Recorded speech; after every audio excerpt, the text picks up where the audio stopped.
ஏப்பா, ஸ்தோத்திரம் ஸ்தோத்திரம்னு சொன்ன தானியேல் மாதிரி வேற யாருப்பா இருக்கா? என்னப்பா இப்படி கேட்டுட்டீங்க? கத்தர் கொடுத்தார், கத்தர் எடுத்தார், கத்தருடைய நாமத்திற்கு ஸ்தோத்திரம் அப்படின்னு ஒருத்தர் சொன்னார். இவை எல்லாவற்றிலும் யோபு பாவம் செய்யவும் இல்லை, தேவனை பற்றி குறை சொல்லவும் இல்லை என்று வேதத்தில் சொல்லப்பட்டிருக்கிறது.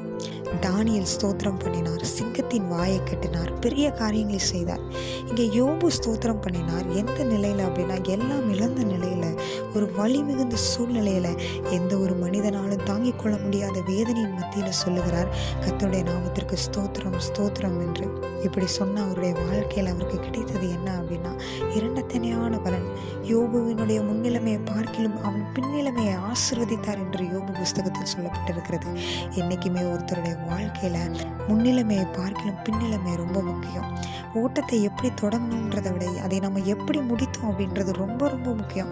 நல்ல போராட்டத்தை போராடினேன், விசுவாசத்தை காத்து கொண்டேன், இது முதல் நீதியின் கிரீடம் எனக்காக வைக்கப்பட்டிருக்கிறது என்று அப்போஸ்தலனாகிய பவுல் சொல்லுகிறார். இங்கே யோபு விசுவாசத்தை காத்து கொண்டார். எல்லா சூழ்நிலைகளிலும் ஆண்டவருக்கு ஸ்தோத்திரம் ஸ்தோத்திரம் ஸ்தோத்திரம்னு சொன்னார்.